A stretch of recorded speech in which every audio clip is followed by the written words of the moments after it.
வணக்க நண்பர்களே.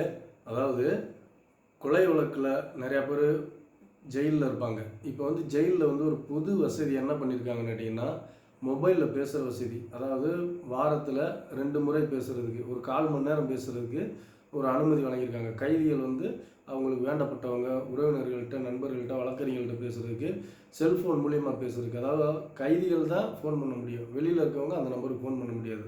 இதுக்கு வந்து ஜெயிலில் போய் இந்த மாதிரி ஃபோனில் பேசுறதுக்கு அவங்களுக்குன்னே ஒரு பணம் போடுறதுக்குன்னே ஒரு அக்கௌண்ட்டு, ஒரு ஐடி மாதிரி கொடுத்துட்றாங்க.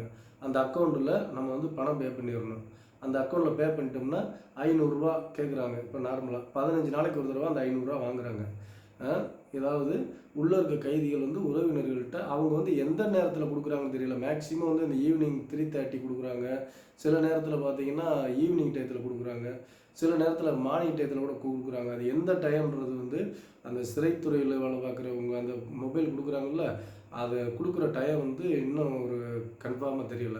அதாவது கைதிகள் பேசுகிறதுக்கு ஒரு ஒரு வாய்ப்புகள் இருக்குது, வசதிகள் இருக்குது. இப்போ உதாரணத்துக்கு பாளையங்கோட்டை ஜெயிலிருந்து சில கொலை கைதிகள் என்ன செய்கிறாங்க, போகிறாங்க. அவங்க வந்து ரூ. 500 பணம் கட்டுறாங்க. பணம் கட்டிட்டு அது வெளியில் இருக்க உறவினர்கள் தான் கட்டுறாங்க. கட்டிட்டு அந்த ஐடியில் வந்து ஒரு ஐடியில் பணம் கட்டுறாங்க இல்லையா, அது வந்து ஒரு 15 நாளைக்கு ஒரு தடவை. அதுக்கப்புறம் மறுபடியும் போய் 15 நாள் கழித்து இவங்க மறுபடியும் ஒரு ₹500 கட்டணும். இது வந்து ஃபோன் வசதிக்கு மட்டும்தான்.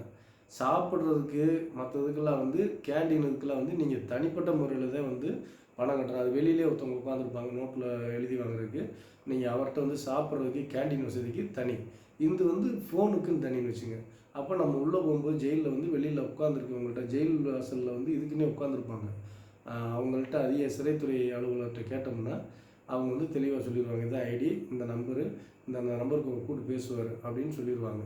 நீங்கள் போய் சந்திக்கும் போதோ வைக்கும் போதோ முந்தி மாதிரிலாம் வந்து கசகசலாம் இருக்காது. இப்போல்லாம் வந்து உள்ளே இருக்கவங்க வெளியில் இருக்கவங்க கண்ணாடி தடுப்பு போட்டு ஃபோன்லேயே பேசுகிற மாதிரி ஏற்ற மாதிரி இந்த பழைய காலத்து ரிங் ஃபோன் இருக்குன்னு அந்த ஃபோனில் பேசுகிற மாதிரி ஒரு அமைப்புகள் கொண்டு வந்துட்டாங்க. இந்த செல்ஃபோன் விஷயங்கிறது கடந்த லேட்டஸ்ட்டாக தான் கொண்டு வந்திருக்காங்க. இது வந்து கம்யூனிகேட் பண்ணுறதுக்கு ஒரு நல்ல ஒரு வாய்ப்பாக இருக்குது. இந்த வாய்ப்பு தெரியாதவங்க பயன்படுத்திக்கோங்க. நன்றி, வணக்கம்.